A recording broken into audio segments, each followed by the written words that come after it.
Hello, everyone, and welcome to the webcast. My name is Christine Dursey Davis. I'm the Executive Director of the Ohio chapter of the American Planning Association, and I'm your webcast moderator. Today is October 2nd. We will hear the presentation, Coastal Hazard Zones, Best Management Practices, Permitting and Planning. For technical help during today's webcast, you can type your questions in the chat box found in your GoToWebinar tool panel. And for your content questions related to today's presentation, again, just type those in your chat box there, and we will answer those at the end of the presentation during the Q&A. Coming up on your screen is a list of our sponsoring APA chapters and divisions for 2020. Thanks to all of those participating chapters and divisions for making these webcasts possible and free to members. Today, in particular, the Hazard Mitigation and Disaster Recovery Planning Division, HMDR is what I like to call you guys. Thanks to you for joining us today. We're in the middle of a 4, possibly 5-part series that you'll hear a little bit more about. So thanks to you guys for hosting today. Coming up next on your screen, actually, this is outdated already. If you go to our webcast webpage, ohioplanning.org/planningwebcast, this is where we have all of our sessions available for you to register. And I just added a bunch more. We have some holds. We have some sessions available for you to register now. We're completely booked through the end of the year, all of our Fridays. Now we're doing Tuesday, Wednesdays, Thursdays as well, just to capture as many sessions as possible to keep all of your professional development moving along during these odd times. So head over to ohioplanning.org/planningwebcast for all of that information. We also post all of our prior webcasts. We have PDF copies of the slides. Those are available. We do have some distance education sessions available for on-demand viewing, so you can get your CM credits at your leisure through the end of the year. We have some law, we have some ethics and general sessions. So be sure to check out our webcast webpage. That's where all the information is that you need to register for our upcoming sessions. To log your CM credits for today's session, just head over to head over to planning.org, log into your My APA account, and from there you can either search by today's title or the event number, both of which can be found on our webcast webpage. The session has been approved for 1.5 CM credits. Make sure you like us on Facebook, Planning Webcast Series. Just search Planning Webcast on Facebook and we'll pop up. That's where I post any immediate changes or new additions to our schedule so that you can head over and register. And be sure to subscribe to our channel. Head over to YouTube and just type in Planning Webcast. If you subscribe, then you'll know when we post a new video, which we post all of our recordings, all of our sessions are recorded and posted onto our YouTube channel. We have over 300 sessions, over 3,000 subscribers, so be sure to join us. We are, if you notice, we are taking a 2 to 3 week hiatus starting Monday because I'm having a baby. So we're going to be off for a few weeks, but then we'll be back, and we have a jam-packed schedule through the end of the year. So we hope that you join us. That's the end of my housekeeping items. Chrissy, I'm turning it over to you to get things started. And don't forget to unmute yourself if you haven't. Got it. Thank you. And Nicole, I'm sending those controls over to you. And you guys are all good to go. All right. Well, while Nicole is getting her slides situated, it's my job to welcome you here today to our webinar, the third of 4 in our series about planning and sea level rise. My name is Chrissy Cajano. I'm a technical manager in planning at Michael Baker International, and I serve as the Secretary Treasurer of the Hazard Mitigation and Disaster Recovery Division of the American Planning Association. Obviously, like Christine said, HMDR for short. We are a mouthful. We're a division of about 1,500 members, both in the United States and abroad. And it is almost our 5th anniversary as a division. We work to elevate issues related to using planning to build more resilient communities. And we also wanted to take a moment to recognize that we're now in October, National Community Planning Month, and it's also the 20th anniversary of the passage of the Disaster Mitigation Act of 2000. This is a landmark piece of legislation where Congress really lays out that planning is an essential foundation for reducing risk in communities. But our division isn't just about disasters. We're also keenly interested in how changing climate and sea level rise is impacting how we build, grow, and create safe communities. So I want to thank Nicole and Matt for continuing to shepherd this series and turn it over to them to get this really great content kicked off. Thanks. Thanks, Chrissy. Welcome, everyone. This is, as everybody's been hearing, the third in our series of 4 webinars on sea level change. And we're going to focus on coastal hazard zones today, best management practices, permitting, and planning. Today's webinar, thank you very much, Chrissy, has been sponsored by the Hazard Mitigation and Disaster Recovery Planning Division. I also want to give a shout out to APA Ohio for hosting all of these webinars for the APA divisions. Today's webinar, part of our series, has been preceded by 2 other webinars so far. The first one was on February 28th. We talked about using best available science for sea level rise. The second webinar was on May 8th, and it was about integrating sea level rise into your plans and documentation. And the locations for all of these is on the planning webcast, the YouTube channel, so you can go back and look at these. And then I also want to let you know about our upcoming webinar on December 2nd, which will be webinar number 4, which will cover the topic of sea level rise and capital facilities planning. First of all, let's do a little bit of introduction of your hosts. I'm Nicole Fagan. I am a coastal management specialist with Washington Sea Grant in Seattle, where I help shoreline and coastal planners and managers find solutions for complex coastal issues, such as how to address sea level rise. Matt? Hi everyone, I'm Matt Campo. I'm at Rutgers University at the Blaustein School for Planning of Public Policy, and you might hear my coworker with me. But at Rutgers, what I do is I work with coastal communities in New Jersey and throughout the mid-Atlantic states to think about adapting to climate change, thinking about hazard mitigation planning, and specifically working with communities to consider sea level rise in how they do their work every day. So let's just do a little introduction. In today's webinar, as we've said, we're going to explore how different jurisdictions are creating coastal hazard zones. Then once they're created, how are they applying different regulations and best management practices to the different properties that are within that zone. And planners from 3 jurisdictions are joining us today. We'll be introducing people from King County, Washington State, New York City, and Norfolk, Virginia.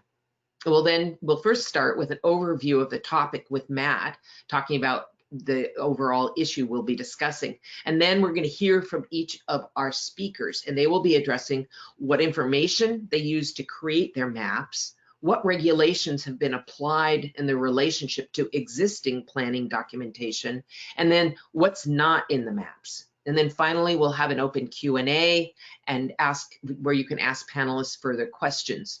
You're definitely welcome as we go along to enter questions into our chat box. And we will have time for a few clarifying questions after each of the presentations.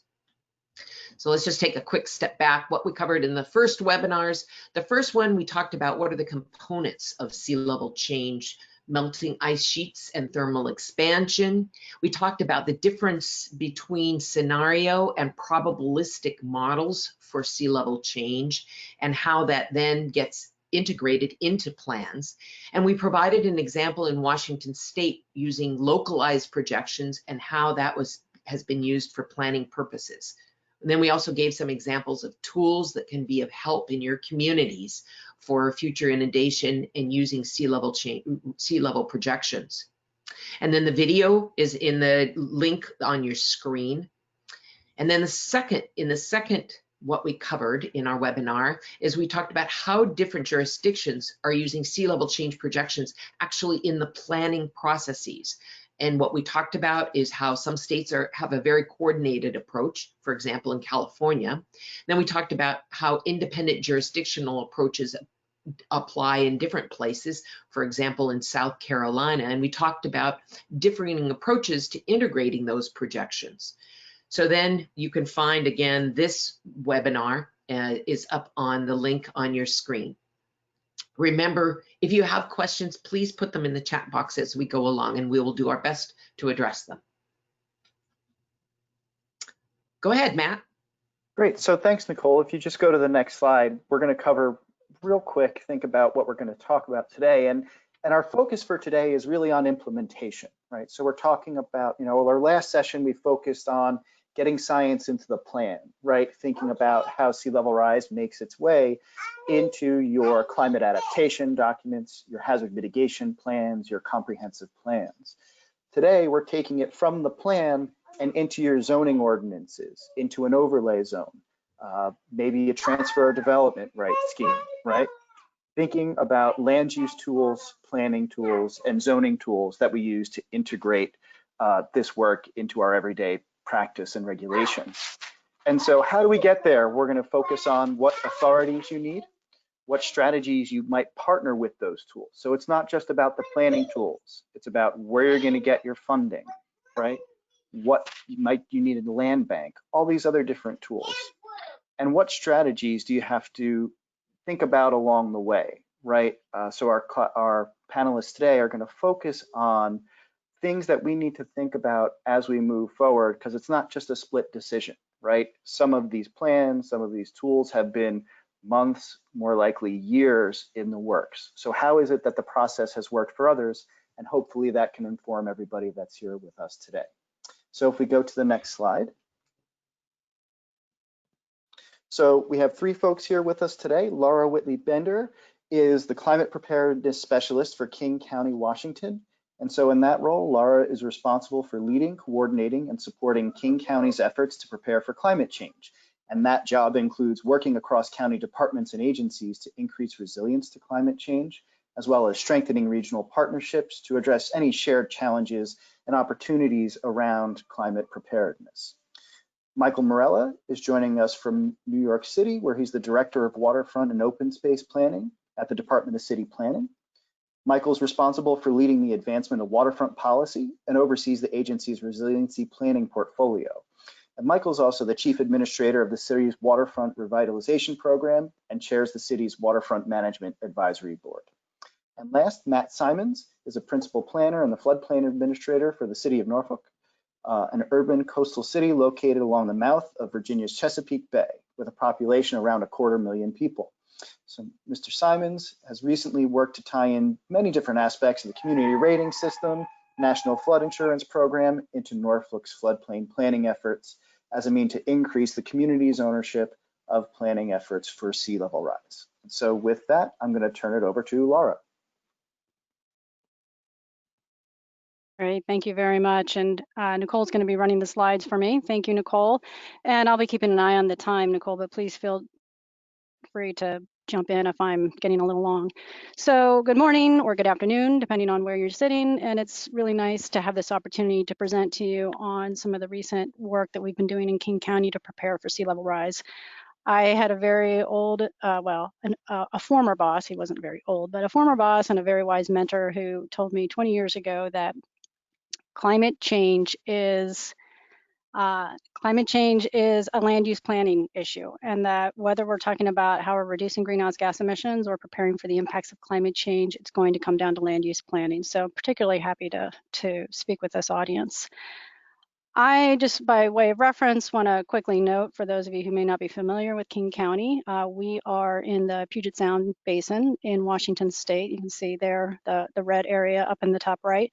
The county includes the city of Seattle, and it's home to 2.2 million people. The county serves as the local government for unincorporated areas and provides a number of regional services, including wastewater treatment and transit services for the county as a whole. Go ahead, Nicole. Next, there we go, thanks. King County is not unique in terms of what is affected by sea level rise and our concerns. Like many coastal communities, we have concerns about the impacts of sea level rise on low-lying public infrastructure, Public and private infrastructure, we have concerns about nearshore habitat and public access to beaches. And we have concerns around bluff erosion. The Puget Sound region in particular is prone to a lot of landslides. And so we have a number of bluff landslides, and those also happen to be very popular places to build homes because they provide fantastic views of the sound and the mountains. So we are often dealing with problems with homes sliding off of bluffs and creating hazards. Next. The work I'm highlighting today is a product of our 2015 Strategic Climate Action Plan, which included 19 priority actions related to climate preparedness. Go ahead, Nicole. I want to quickly note that we just released our proposed 2020 Strategic Climate Action Plan on August 27th. This 2020 plan continues our work on reducing greenhouse gas emissions and preparing for climate change, and adds a new section on supporting sustainable and resilient frontline communities. We expect adoption of the 2020 plan by the King County Council in early 2021. Go ahead. So as we set out to address sea level rise in our coastal areas or on our shorelines, we really wrestled with a number of questions. And honestly, we're going to continue wrestling with these questions. How much sea level rise do we plan for? What do we do about developed properties? What do we do about nearshore squeeze and the loss of coastal habitat, which is particularly important for recovering Puget Sound salmon?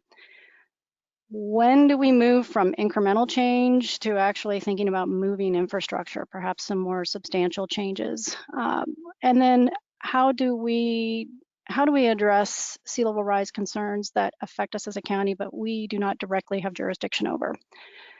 So, as we thought through these questions in our approach, I just want to acknowledge that, we are going to continue to wrestle with these questions with every decision that we make about how to address sea level rise. Next. One question we had to deal with early on, of course, was picking the numbers. And we, as indicated by Nicole, and we had the benefit in Washington State of a new sea level rise, a new set of sea level rise scenarios that were produced by the Washington Coastal Resilience Project. And that project included included sea level rise projections for 170 locations around Washington State. These were the projections for Seattle that we used to help inform our thinking around how much sea level rise are we planning for, what are we concerned about. Nicole, if you could go ahead and click through. And just to let you know where we landed, go ahead and click one more time. We looked at 2100, discussed our risk tolerance, and ultimately landed on 2 and 5 feet being the amount of sea level rise that we were concerned with by 2100. And again, the amount of sea level rise that we wanted to inform our planning, but not necessarily dictate our planning. Next. So the big focus of our zoning changes was addressing coastal flood risk, and in particular, how do we get ahead of coastal flooding problems and sea level rise, recognizing that FEMA floodplain mapping is so slow and is always going to be playing catch up to sea level rise. Next.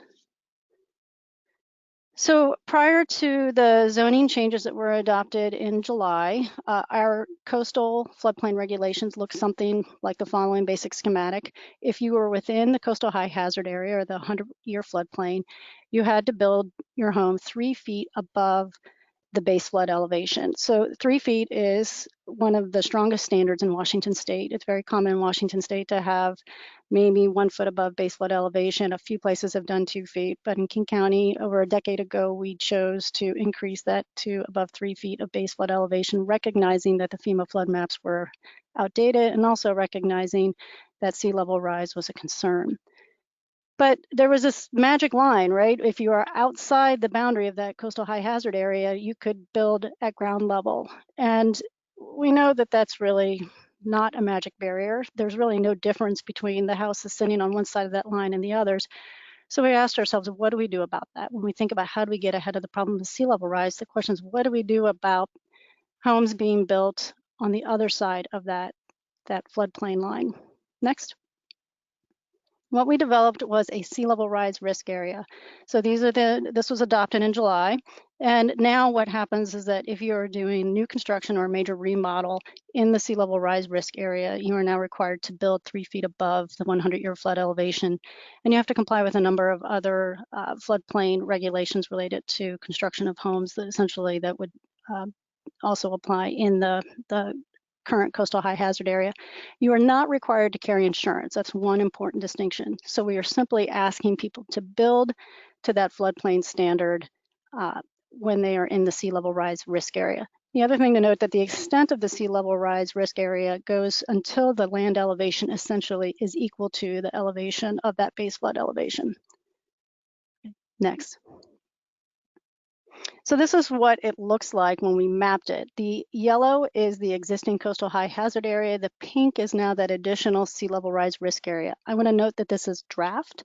We need to finalize these maps as we go into actually implementing the regulations. But as you can see, how much area is affected by the new sea level rise risk area is really going to depend on where you are on Vashon-Maury Island, which is where this applies, and the topography. We have many parts of our shoreline are narrow beaches with bluffs backing those beaches, but in other areas there's a little bit more of a reach. So it really comes down to location. But the key thing is that this risk area is landward of that existing floodplain boundary.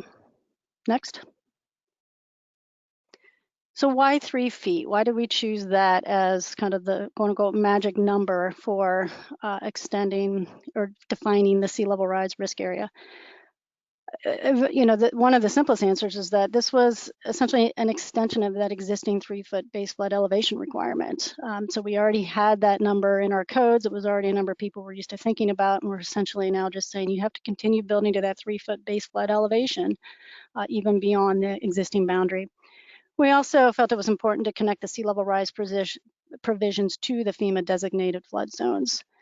The other thing I'll note is that it connects well to the science. So thinking back to the trajectory of change that I showed earlier in the presentation, that 3-foot sea level rise is really well within that 2 to 5 foot range that we're using to inform our decision making.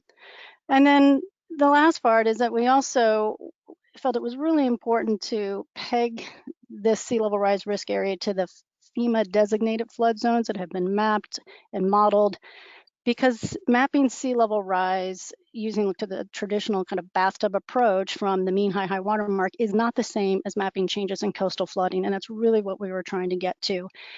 I think it's worth noting that back in 2011, we did a coastal flood mapping exercise with sea level rise and found that 2 feet of sea level rise increased flood elevations anywhere from an additional ½ a foot to an additional 6 feet, depending on where you were on Vashon-Maury Island. So I think it's really important to remember that 2 feet of sea level rise does not translate into 2 feet of an additional flood risk. It really is going to vary. So we felt that tying this to the floodplain maps and that 3-foot level was really a good, kind of almost like a good sweet spot of balancing the risk, but also recognizing that there are costs to these provisions.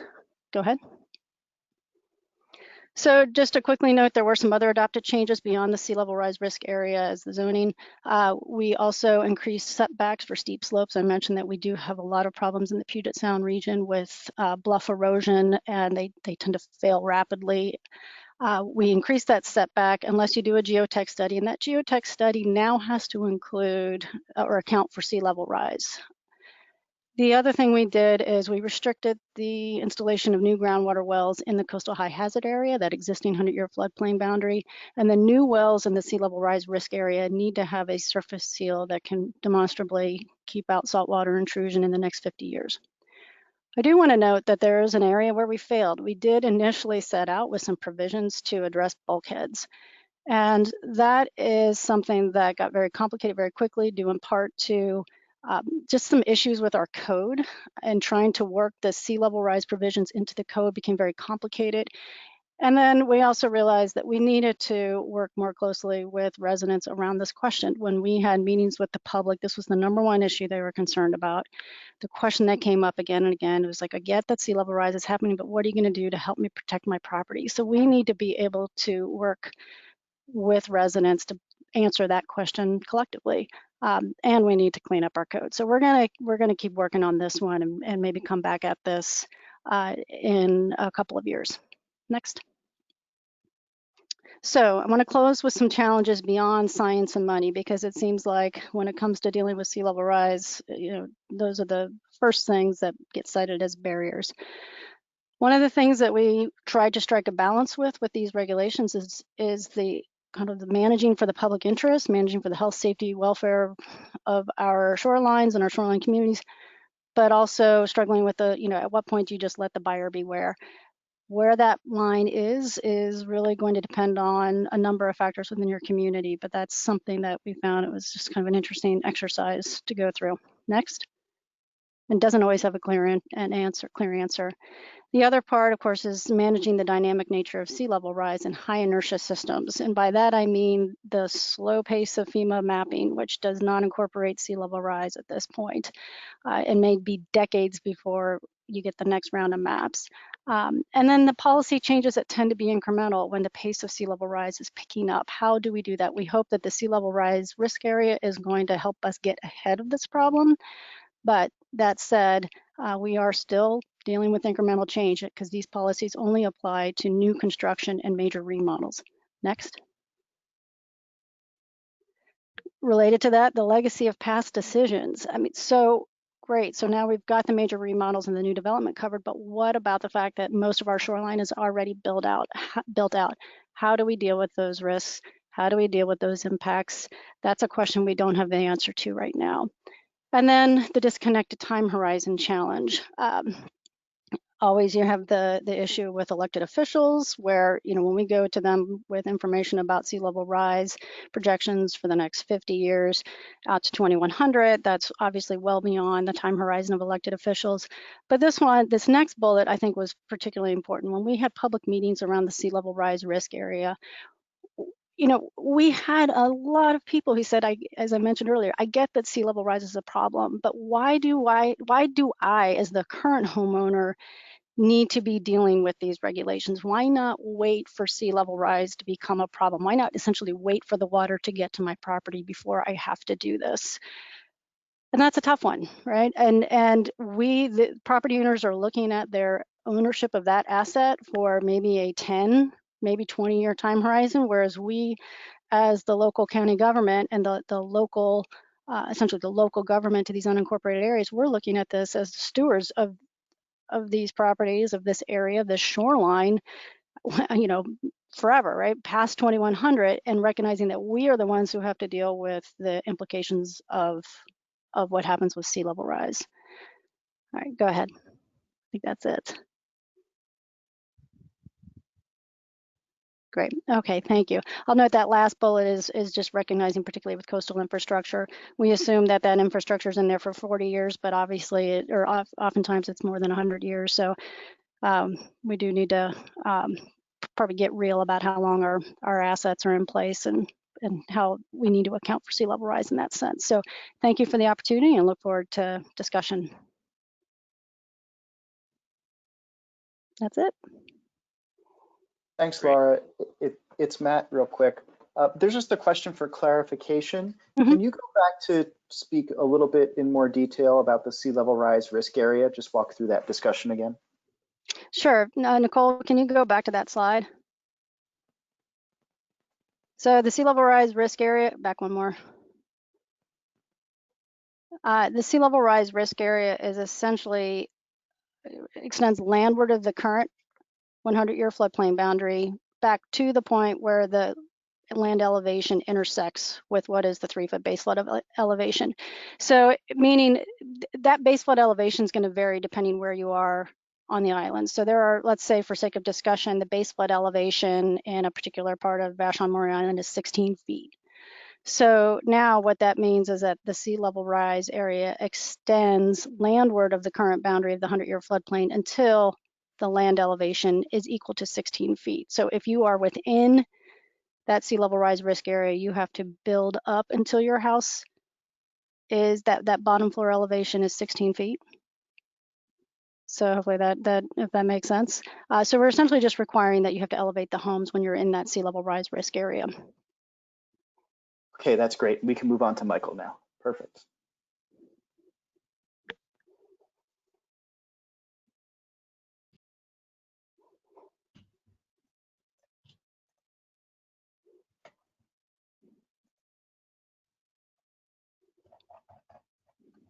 Great. So hi, and thanks for the opportunity to chat with you all today. Once again, I'm Michael Morella, Director of Waterfront and Open Space Planning at the New York City Department of City Planning.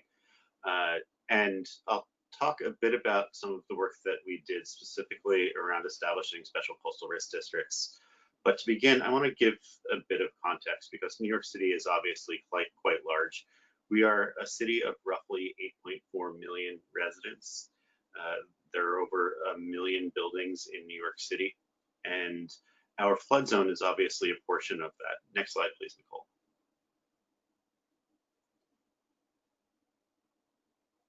So here's the map of New York City. It's the 5 boroughs. You'll see that we're surrounded by water, and the floodplain as defined by FEMA currently has a population of roughly 400,000. That's roughly 5% of the population of the city as a whole. With sea level rise, we anticipate the geography expanding of that flood zone to include a population of roughly double that, of close to 800,000 people. And so with time, that risk will, of course, grow. Next slide, please. But one of the things that's incredibly important that we learned during Hurricane Sandy and has been reinforced by numerous FEMA studies is the importance of codes and standards. And this is 2 photos of properties in Queens on the Rockaway Peninsula right after Hurricane Sandy. The image on the left is from Neponset, where a community on the Rockaway Peninsula where the coastal erosion undertook the foundation of this home and left the utter destruction that you see in the photo. The image on the right is a development that's only a couple of miles away, which was elevated up. And if you look very closely, you'll see the mud line on the garage door of the property. And the water never even entered the first floor of the building. You'll see that it takes a couple of steps up to the first floor. This really reinforces the importance that codes and standards matter. And that helps inform our larger strategy for managing that risk. Next slide, please, Nicole.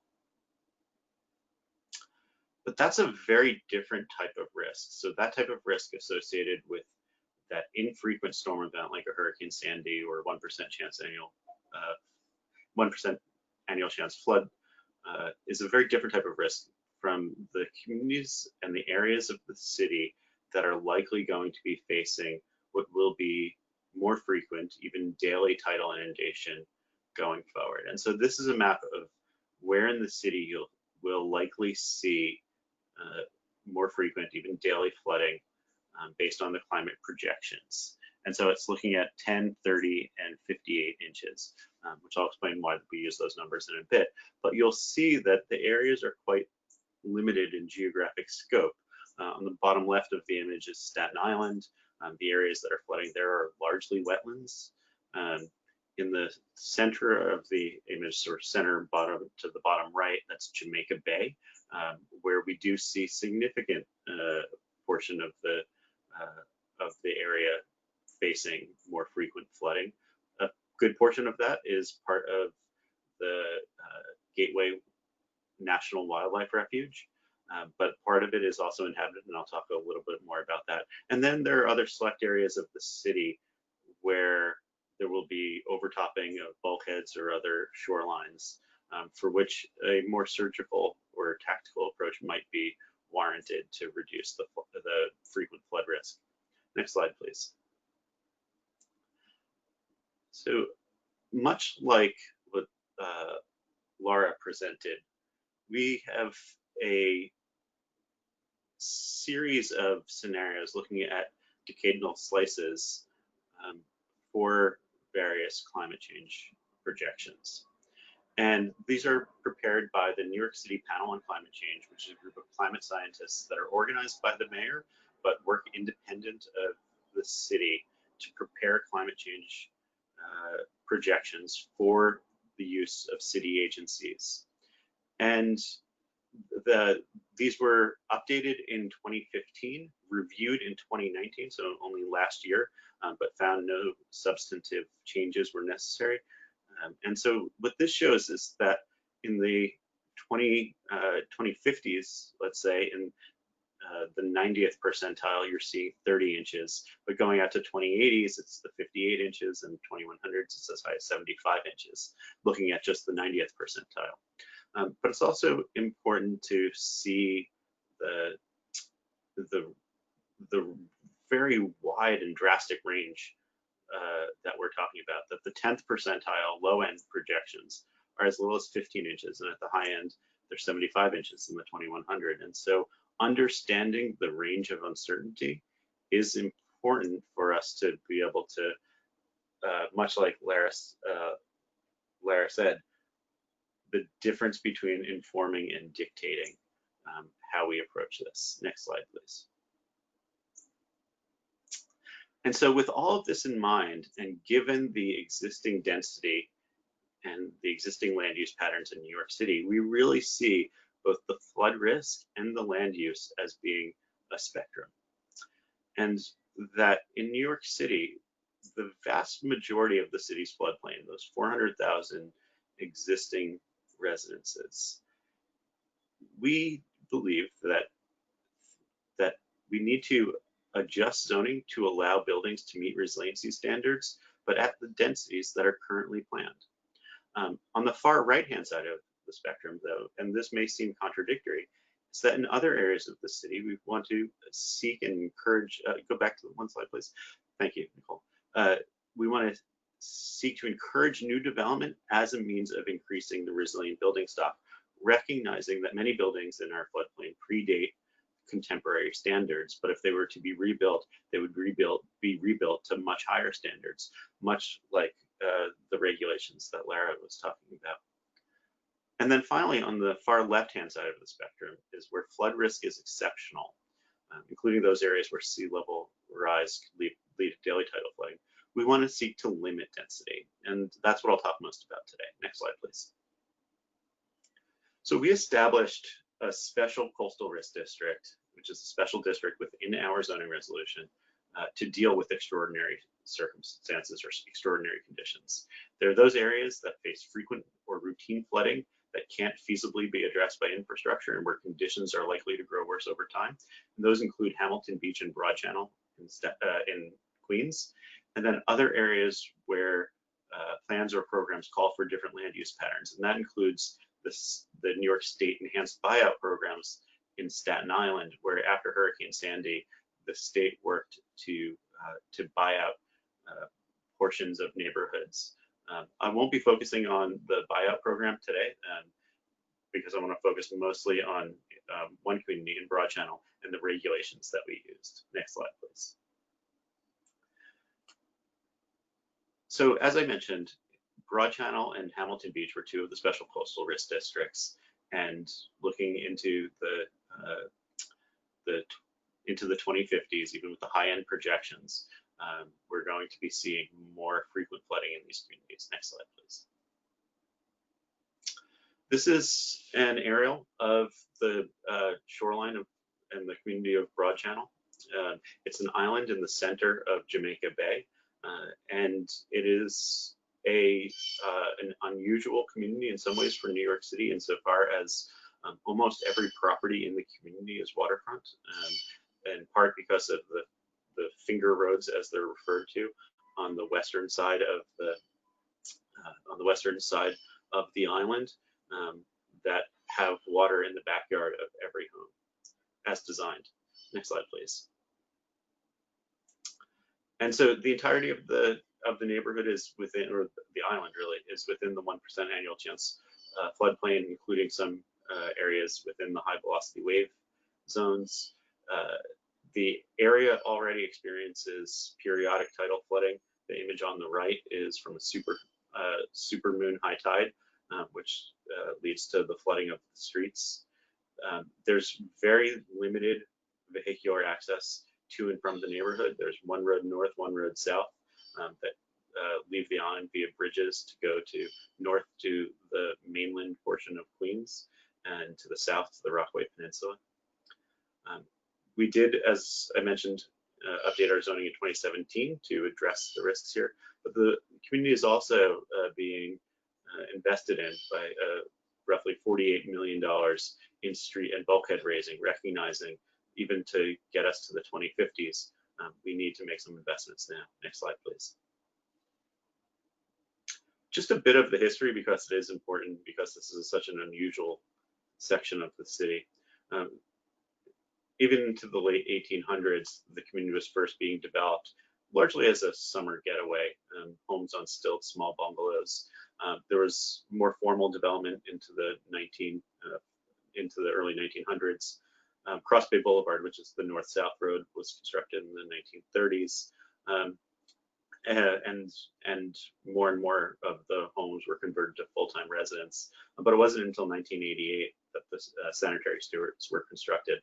But the neighborhood was hit very hard in 2012 by Hurricane Sandy. Next slide, please. There are roughly 2,500 residents, 1,000 buildings. The median income is roughly $70,000, which is a bit more than the average for Queens. And it has very high owner occupancy for the city and for Queens, roughly double that of the rest of Queens. Next slide, please.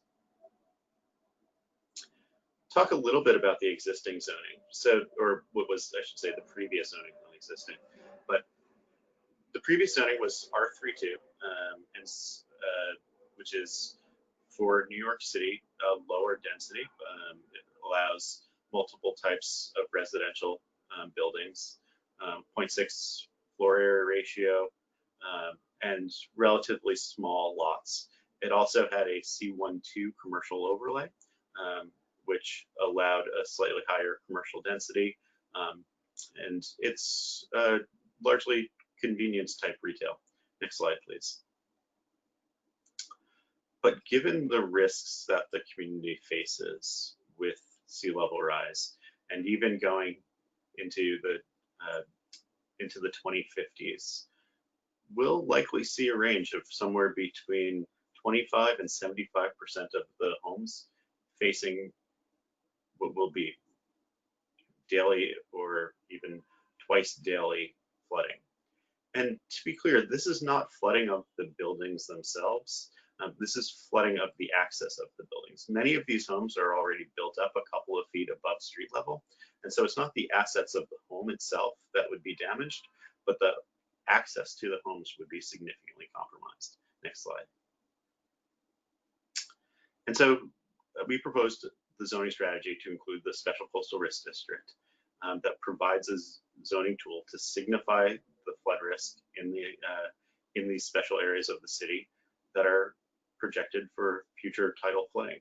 And it was the first time in New York City that we explicitly tied the zoning to the flood risk associated with sea level rise. Next slide, please. So I'll talk a little bit about some of the details of the zoning. So the Special Coastal Risk District was the entirety of the neighborhood, which you'll see in the dashed line on the blue. And as I said, it reflects the neighborhood's exceptional flood risk and establishing low density building patterns. The special district modifies the underlying regulations of what would be the proposed R3 and C3A districts to limit future residential development to single family detached homes only, which in New York City is very rare. In addition, it prohibits community facilities with sleeping accommodations or overnight accommodations. Next slide, please. So in addition to that special district overlay, we also downzoned it to C3A. And so the C3A district in and of itself permits 1 and 2 family detached residential buildings. That was further modified by the special district to limit it to just 1 family. And you can see the FAR here. The reason why we went with this dual approach of having the special district and a downzoning is because of the implementation of this. So the city's zoning resolution is several thousand pages already, with numerous special districts. And it makes for incredibly complicated reviews at the building department when a homeowner applies for a permit. And so trying to simplify that and trying to keep things as standardized as possible was important, which is why we relied on downzoning it to an already established district that best met the size and FAR requirements that we were seeking. Next slide, please. We also sought to recognize that, particularly on the eastern portion of the island, that there's an opportunity to rezone this for C3A, which is an unusual zoning district within New York City that's really focused on marina and other boating type uses. And so the C3A would more closely reflect the mix of single family detached and the water dependent uses.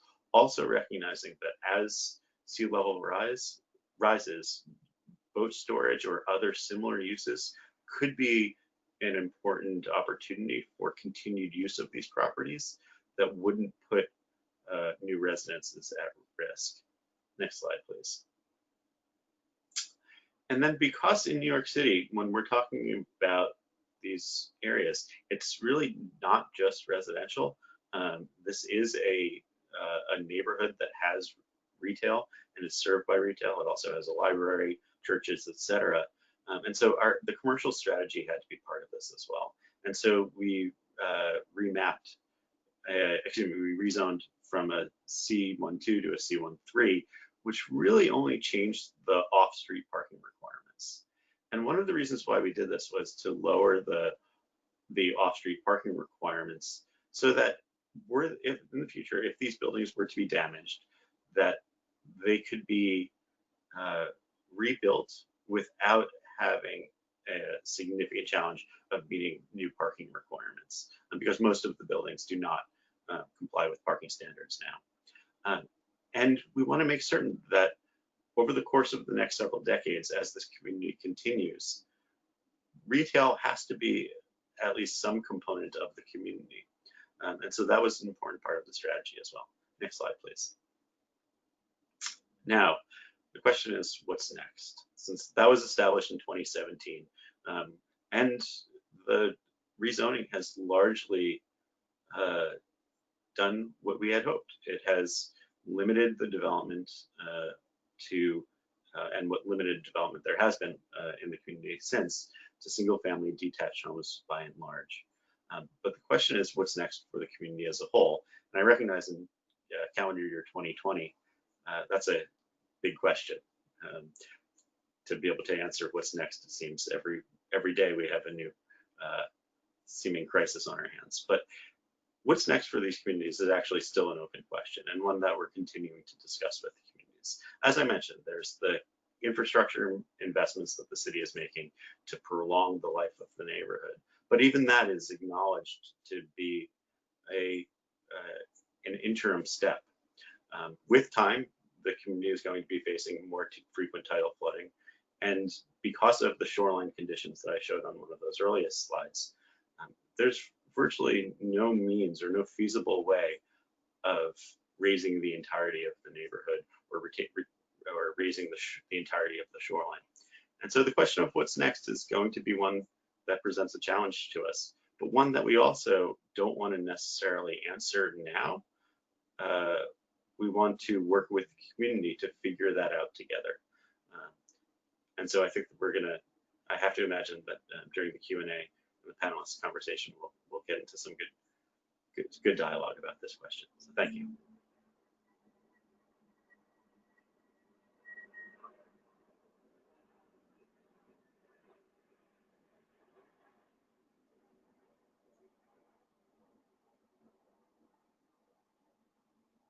Great, thanks, Michael. So we don't have any questions at the moment, so we're going to move along to Matt.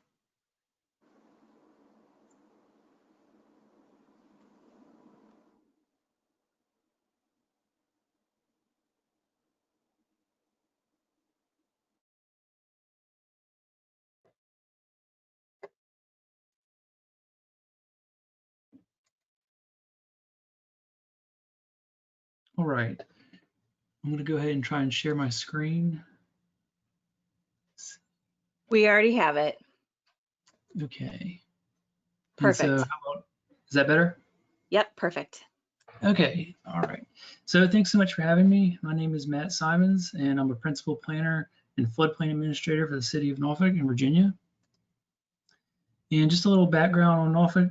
We are located in southeastern Virginia, and Norfolk is the economic center of the Hampton Roads region, which consists of a population around 1.7 million, home to the world's largest naval base and second largest port on the eastern seaboard. And we are also a low-lying coastal community, which is 97% developed. However, Norfolk is one of the most vulnerable communities to sea level rise on the East Coast. The Norfolk area has suffered so much recent recurrent flooding over the past 15 years. The conversation has really changed in recent years. It's really become less and less about public mitigation assistance, and it's more commonly about simply just living with the water. This past July, the APA Board of Directors ratified the APA Hazard Mitigation Policy Guide, in that's defining community resilience over top of really a three-legged stool comprised of hazard mitigation, adaptation, and response and recovery. One of the policy outcomes from this guide, it does encourage communities to adopt a range of alternatives to address sea level rise, which includes both adaptation as well as planning for managed retreat. Specifically, the guide suggests utilizing some of the tested planning tools such as transfer of development rights. And so I'm going to talk to you about our experience with a similar tool. In 2016, the Norfolk community came together and we set forth an ambitious community vision looking out to the year 2100. Vision 2100 allowed the community to think about planning needs outside of their lifetime. So this planning effort ultimately led to the adoption of Norfolk's coastal resilience and uplands resilience overlays with the city's 2018 zoning maps and a new zoning ordinance at the same time. We kept the mapping framework fairly simple for this. Everything in the special flood hazard area and the X-shaded flood zone, which is that 0.2 annual chance flood zone, would be located in the new coastal resilience overlay. Everything else would be located in the uplands resilience overlay. And then underpinning all of this is a new set of adopted development standards that came into existence with the new zoning ordinance. And that's called the resilience quotient. And I'll explain how that sort of underpins all of it. So both of these overlay districts, the coastal resilience overlay and the uplands resilience overlay, are now subject to these new resilience quotient requirements, which assigns resilient quotient points for various resilient measures across these three defined three defined components, and that's risk reduction, stormwater management, and energy resilience. The resilience quotient points out, the resilience quotient points are then weighted to encourage flood risk reduction within the coastal resilience overlay and to encourage greater stormwater management and energy resilience in both the coastal and the uplands resilience overlay. And so some examples of this are, there's like a whole menu of different options that you can choose from to meet your quotient points. And so just a few of them include things like elevating significant electrical and mechanical systems an additional foot above the minimum finished floor elevation, installing a pervious paving system in the parking lot, constructing the building to meet a higher wind load. And so finally, the way in which the CRO and the coastal resilience overlay and the upland resilience overlay regulations are drafted, the resilience quotient essentially functions as the sandbox that allows for a market exchange of these points going from the coastal resilience overlay to the uplands resilience overlay. So this works similar to a TDR program. As far as implementation goes, Norfolk has partnered with local environmental nonprofits, Wetlands Watch and the Elizabeth River Project, to develop an environmental land trust to facilitate the implementation of a resilience quotient marketplace. The most important aspect is that by extinguishing a development right in the coastal resilience overlay, these resilience quotient points can then be transferred or sold to satisfy the resilience quotient point requirement in the uplands resilience overlay. So extinguishing the development right requires that an easement be placed on the property, and that easement must either restrict the use of the property to passive open space or conservation use in perpetuity, or reduce the maximum achievable density permitted in the underlying zoning district by 1 dwelling unit. However, the vast majority of these properties are zoned single family residential. So even extinguishing it by 1 development unit is going to remove that property's ability to be redeveloped. The Uplands Resilience Overlay also offers a life rights provision, which was very important to the community when we were putting forth this. And so that allows the owner to transfer or sell the resilience quotient points in the market while remaining in the home by transferring the property over to a conservation organization, land trust, or land conservancy. However, the easement shall not take effect until that current resident remains, while the current resident remains in the structure for the duration of that resident's occupancy, or until the structure suffers substantial damage that would also kick the easement into effect. So we've often been asked, how are we navigating Virginia's Dillon rule in order to implement this? And it's based really on the foundation of stormwater management. So Virginia localities are permitted to adopt higher minimum stormwater requirements. And underpinning all of that is the resilience quotient standards. And so really you can choose essentially between accommodating additional stormwater quantity on the site, and we specify that in the zoning ordinance, but a more favorable option or alternative is to choose the resilience quotient in order to meet your minimum stormwater requirement. So this is a new requirement. It's above and beyond the state stormwater minimum, and we knew that we had to have something that had some teeth, and so imposing these higher stormwater requirements was a way of doing that and made the resilience quotient a viable, attractive option. In addition, the Virginia State Code requires localities to incorporate strategies to combat projected sea level rise and recurrent flooding. So there's been a lot of updates to our state code in regards to comprehensive planning, and so having that in there very specifically does help us. And so we had to work ahead of time for a few years to really build up a robust comp plan that spoke to the many community resilience recommendations. And then upon working all that out with the community, then regarding the enabling legislation for zoning ordinances itself, the Code of Virginia does also state that the comp plan strategies are to be reasonably considered when creating the zoning ordinance, in that including, quote, reasonable consideration of conserving natural resources. And so that ties in very well with the energy resilience component of our resilience quotient framework. Also, quote, protection of life and property from impounding structural failures. This is all in the state code in terms of how you're bridging that gap between comp planning and the zoning ordinance. And so that also ties in the risk reduction component. So we felt strongly that having those items spelled out specifically in the state code really allowed us to make that bridge from the comp plan to the zoning ordinance, especially being that it's all underpinned with this specific legislation that allows us to do higher stormwater requirements. And so real quickly, I want to talk about a few lessons learned and what's not in our maps. It's important to note that Norfolk did not incorporate coastal erosion into the maps. And so most coastal hazard mapping for sea level rise, it's generally tackled through 2 main approaches, I would say. And that's first through implementing policies to introduce new development pressures on these low-lying sites. And so that can be things like higher standards for freeboard, reducing density, things that we've talked about already today.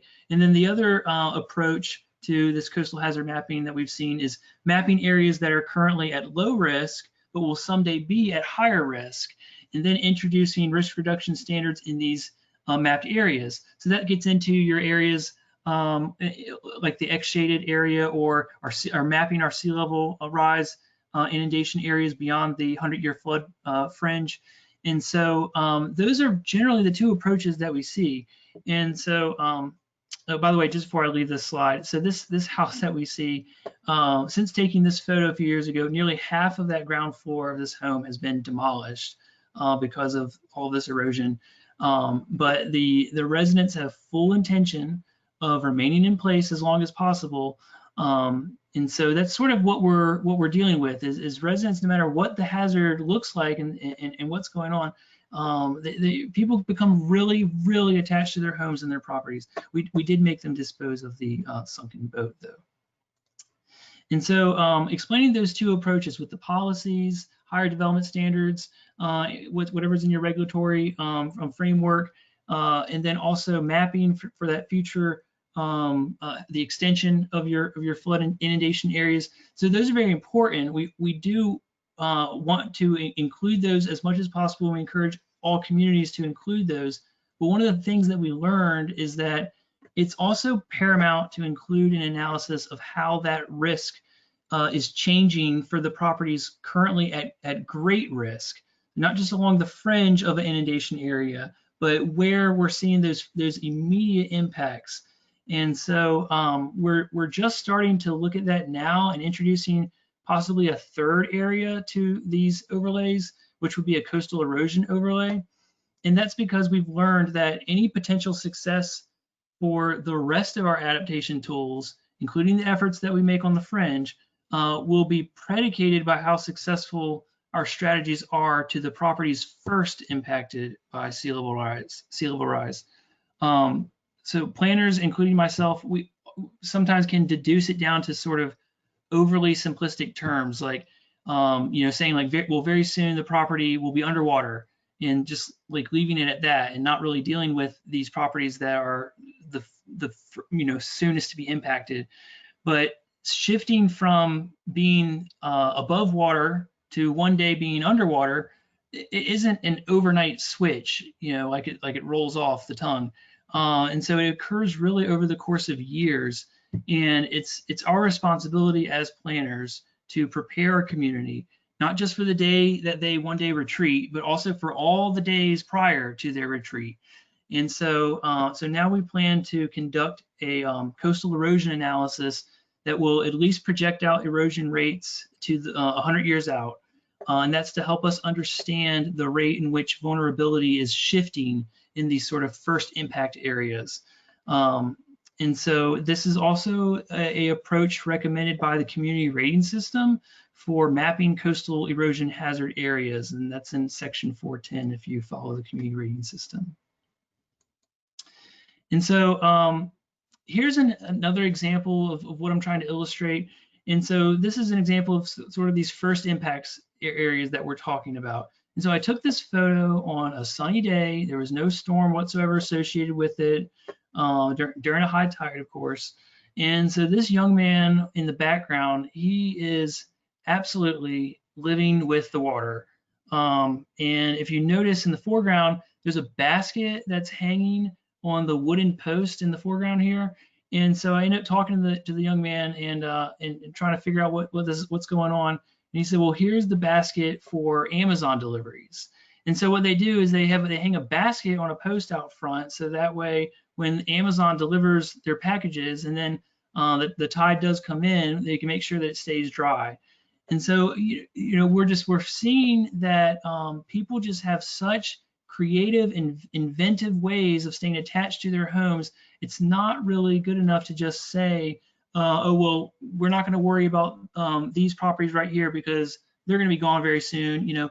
Very soon is not necessarily right around the corner, and people will do amazing things to stay attached to their properties and stay in their homes. And that's one of the big lessons that we learned when adopting these maps. So we do hope to incorporate the coastal erosion rates into our future efforts with that. And so I'll turn it back over to the moderator. Thank you, Matt. And thank you to Michael and to Laura. And go ahead and everybody turn your cameras on. And what we're going to do now is we have some pre-prepared questions for Matt, Michael, and Laura. And then we'll also try to get to some of them that you have put into the chat. So I'm going to start with this first one, which is I think this is what I call when the rubber meets the road issue for us as planners. And what was the community reaction is you have created these maps and zones, because it gets right to the individual's property and how they can or can't use it, what's going to impact them, etc. So let's go start first with you, Laura.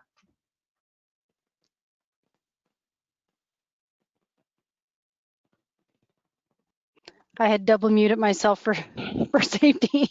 So thanks. Yeah, I mentioned this a little bit, but we had a number of public meetings. These changes that we proposed were part of our comprehensive plan, which was an intentional choice compared to some other planning mechanisms that we could have adopted these regulations by. And so with that, we had several public meetings, and there was quite a strong turnout and a high level of concern expressed about the regulations, particularly around bulkheads, as you can imagine. But at the same time, also a high level of understanding, which was really interesting.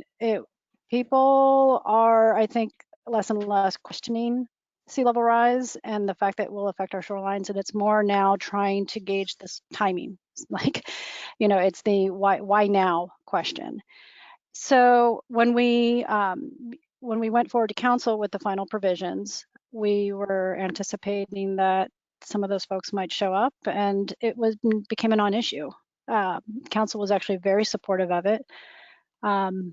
So we'll see what happens going forward with implementation. But I think overall, if anything, we got quite some strong support from council. Not only were there no objections to it, but the only changes they made were kind of tweaking it to conform with our newly adopted FEMA floodplains and just some strong support for addressing sea level rise.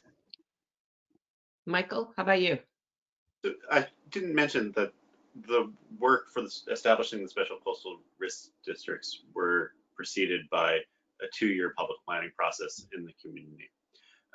And it was not an easy process. I certainly recall one of the very first meetings where we asked the community the extent to which they believed in climate change and the causes of sea level rise. And though New York has quite the reputation for being such a liberal place, there were a great number of skeptics in the community about sea level rise.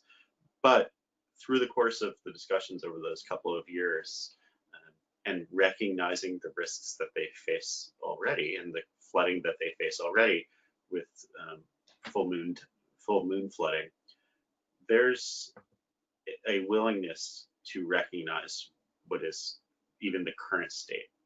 Moreover, there's many members of the community love the way the community is right now, and so the downzoning also has the unintended consequence of locking things in largely as they are right now, from the perspective of the existing neighborhood, who don't want to see homes torn down and replaced by either larger 2-family homes or by small apartment buildings, which would have been allowed under the former zoning. Matt, how about you? How about your communities? Well, I would say that we definitely had pretty strong support from the residents.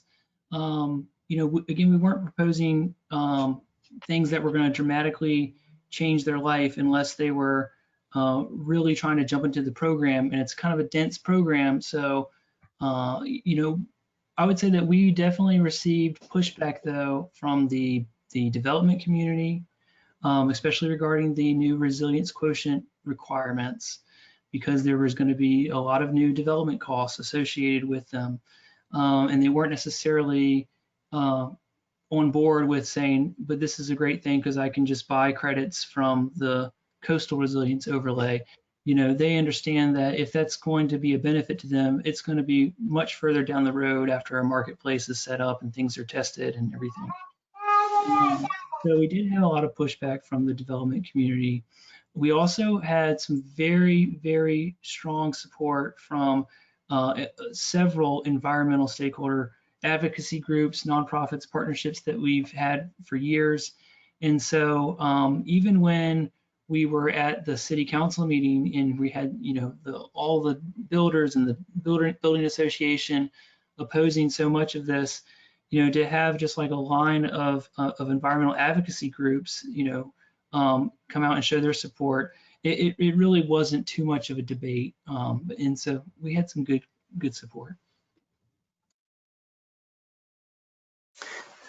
So folks, one question that falls in line here from the chat is, how did you all navigate takings issues and thinking about your ordinances and your zoning, right? So how did those conversations play out for each of you in terms of, and then Matt, there's a specific question for you on following that on how NFIP works and the whole transferal into the land bank, right? So if your home is destroyed or substantially damaged, who gets the value of that, you know, after it would be destroyed? But first the takings issue, and then Matt, if you could address kind of how NFIP and the land bank or land trust work together. So should I start on the takings? So start, yeah, go ahead. Okay. So we really structured this around trying to be as defensible as possible. And because this was being built as a market-based approach, you know, the city doesn't really have a hand at all in it. You know, it's just if someone can volunteer to participate, they can extinguish their development right and put an easement on their property, and then take on that whatever the market bears for that. So that was one of the reasons why we decided to go with this, because, you know, jumping into this full conversation about sea level rise, and even 2 years ago saying the word retreat was not something that was really in the lexicon, although now it is becoming more in the lexicon. You know, we had to make sure that we had something that we weren't just going to be, you know, crucified by city council. And so having this market-based approach was something that really was attractive to everybody. So that kind of deals with the taking thing. You know, we're not really involved in condemning or taking anybody's property. As far as NFIP is concerned, you know, these properties, these structures, they still qualify for flood insurance. So as long as there's a structure there, they can have flood insurance. And if they have a damaging event, then they file a claim, even if it is a substantial damage. They'll file their claim and they'll get however much their coverage is. If it's the standard, you know, 250,000 or whatever, obviously, you know, capped at whatever the home is valued at. But you know, so I mean, I guess if there's any type of impact to it, I guess the increased cost of compliance money would no longer be applicable, because you're not building a structure back that's substantially damaged, or, you know, if you have participated in the program, if you have that easement on your property. So this is really only going to apply to properties that have taken the life rights approach, and they've already sold their credits, they put the easement on, and there's just sort of you know, hanging in there. And so I hope that answers the question the best way possible. If I can, on the takings, one of the things that we were very cognizant of was making certain that we did not have a takings case. And so that's why it significantly reduces the allowable density, but it does not extinguish the rights entirely. One of the things that I have to imagine that as a profession we're going to have to deal with, though, is as sea level rise, as not going to be a regulatory taking, but a nature-based taking. And what that means for development rights then, if you have such a small piece of property left dry, are you still allowed to build on it? I think that's going to be the cases that we're going to be wrestling with in the future. I'll note that I think we're in a similar position where I think on their face, the regulations aren't keeping somebody from developing their property. We're just asking that when you do develop that property, that you are developing to a higher standard. There are a couple of places where we may potentially see some arguments made along that way. One, I noted earlier that we do have a prohibition now on the development of new groundwater wells for properties that are within the existing 100-year floodplain boundary. That could potentially keep somebody from being able to build a property. We do allow for rainwater catchment so that there is an alternate approach for having water, water for a household. And then there's always the ability to apply for a variance. So on a case-by-case basis, those could be evaluated. I think one other area that we did develop some recommendations for, but did not include in this particular comp plan change was some guidance around, or some changes in our on-site septic system regulations. We are waiting for the state to update the public health code before we go back to that issue. But there is the potential, based on some of the early discussions, we could potentially see some additional restrictions on on-site septic that, again, would raise the question, is this somehow keeping somebody from developing a property? So it's something that will be part of that discussion. The last thing I'll note, that in putting our language in our code, we really relied on and honestly, about looking at this from a health and safety standpoint. And that is something that actually, at a very nominal level, some of the early court cases that have moved through courts, particularly in the East Coast, where when the regulations are defensible from a health and safety standpoint, it is not a takings. So, we were making sure that that was central to the conversations and asking ourselves, okay, would these changes really conform with the concerns we have about the long-term health and safety of these properties and the obligation we have as a local government to come in and deal with the health and safety implications when things don't work out.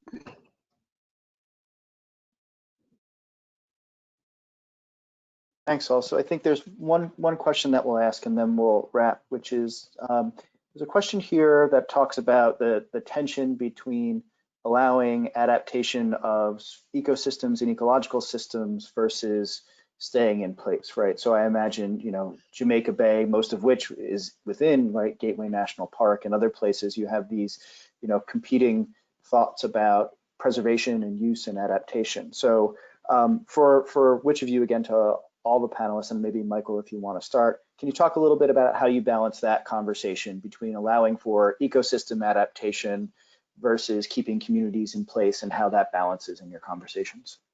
It's an ongoing tension, and I don't think it's one that's solved. I would say that the Special Coastal Risk District is a first step. What steps 2, 3, 4, 5, and however many more there are still to be determined. But I think it's a necessary first step insofar as it taps the brakes on development in a community where we know the future is uncertain. More specifically to the issues of ecology around Jamaica Bay and around Broad Channel specifically, there are a whole host of projects being done around Jamaica Bay, including just to the south of the built-up community within the island of Broad Channel for wetland rehabilitation. I think those are necessary and important projects, regardless of what happens within the relatively small footprint of the developed section of Broad Channel. Matt or Laura? Yeah, I can. Oh, go ahead, Matt. Okay. So yeah, I would just say that we do try our best to accommodate adaptation, especially for parcels that are already, developed, and they're just trying to, build in adaptation, build in resilience to whatever's happening to their property. However, I'll say that, but we try our best to incorporate, green infrastructure methods and living shorelines or soft shorelines, and methods that are going to provide co-benefits in some way to the ecological footprint. And so, if for that picture that I had shown of the erosion that was coming right underneath that building,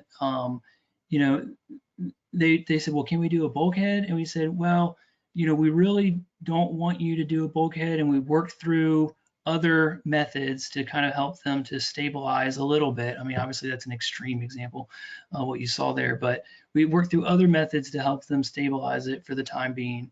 And so, we do try to work with them with adaptation, but we do want to encourage, and a lot of it is just, information, but encourage them to use, softer, greener techniques. The issue of preserving ecosystem function and habitat in our nearshore area is central to what we do in the Puget Sound. We have federally listed endangered salmon that are in the Puget Sound Basin. We have tribal treaty trust obligations. We are legally required to restore those salmon in order to honor the treaty trust obligations established in 1855. So we are constantly in this battle, in effect, of trying to restore habitat faster than we're losing it, and trying to slow down that loss. On Vashon-Maury Island, there's 52 miles of shoreline. That is where our new sea level rise risk area applies. 48% of that shoreline is armored. Many of those bulkheads are deteriorating. They are technically not supposed to be able to replace those with new bulkheads. They're supposed to go to soft shore armoring or no armoring at all. There's a breakdown at the permit desk. You get a lot of bulkheads that are put back in as emergency permits. One of my favorite moments from the public meetings was when a property owner who there was a property owner who was complaining that he's not able to put in a bulkhead, or needed to put in a bulkhead by a bluff, and that we needed to stop all the bluff landsliding.